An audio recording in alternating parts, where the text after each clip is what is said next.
નમસ્કાર, આપ જોઈ રહ્યા છો આઝાદ મીડિયા લાઈવ। કેશોદના એરપોર્ટ પર બાગેશ્વર ધામના ધીરેન્દ્ર શાસ્ત્રીનું ઉષ્માભર્યું સ્વાગત કરવામાં આવ્યું હતું। કેશોદના એરપોર્ટ ખાતે બાગેશ્વર ધામના ધીરેન્દ્ર શાસ્ત્રી હવાઈ માર્ગે આવી પહોંચ્યા। નગરપાલિકાના પ્રમુખ લાભુબેન પીપળિયા સહિતના હોદ્દેદારોએ ઉષ્માભર્યું સ્વાગત કર્યું હતું। સમગ્ર વિશ્વમાં સનાતન ધર્મનો પ્રચાર પ્રસાર કરવા તેમજ તેઓના નિવેદનોથી વિવાદમાં રહેલા દરબારમાં ચમત્કાર બતાવી જબ્બર જુવાળ ઊભો કરનાર બાબા ધીરેન્દ્ર શાસ્ત્રી કેશોદ એરપોર્ટ ખાતે પહોંચતા સીતારામ જય શ્રી રામના સૂત્રો પોકારી સમગ્ર વાતાવરણને રામમય બનાવી આપ્યું હતું। કેશોદ એરપોર્ટ ખાતે બાગેશ્વર ધામના ધીરેન્દ્ર શાસ્ત્રી બાબા પહોંચતા પ્રવીણભાઈ કોટક, લોકગાયક કીર્તિદાનભાઈ ગઢવી સહિતના અગ્રણીઓ આવી પહોંચ્યા હતા। ગુજરાત રાજ્યના પ્રવાસે આવેલા બાગેશ્વર ધામના ધીરેન્દ્ર શાસ્ત્રી બાબાનો દરબાર રાજકોટ ખાતે યોજાનાર છે, ત્યારે દ્વાદશ જ્યોતિર્લિંગ સોમનાથ મહાદેવ મંદિરે દર્શન કરવા આવતા કેશોદ એરપોર્ટ ખાતે વિશ્વ હિન્દુ પરિષદના હોદ્દેદારો, કાર્યકરો ઉપસ્થિત રહ્યા હતા।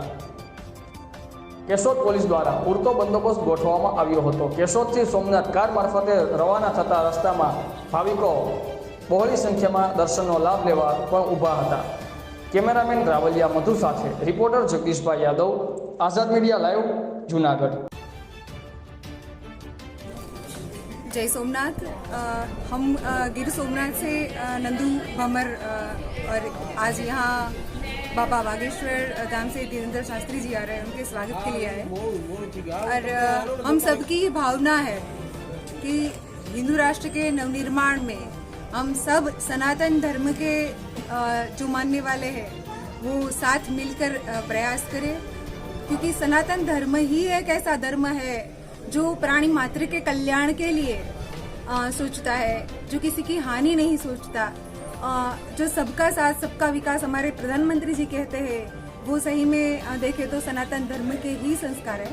तो आज जब बाबा बागेश्वर धाम से आ रहे हैं तो हम सब उनके स्वागत के लिए आए हैं, और यही हम सबकी ओर से अभ्यर्थना है कि हिंदू राष्ट्र का नवनिर्माण। धन्यवाद।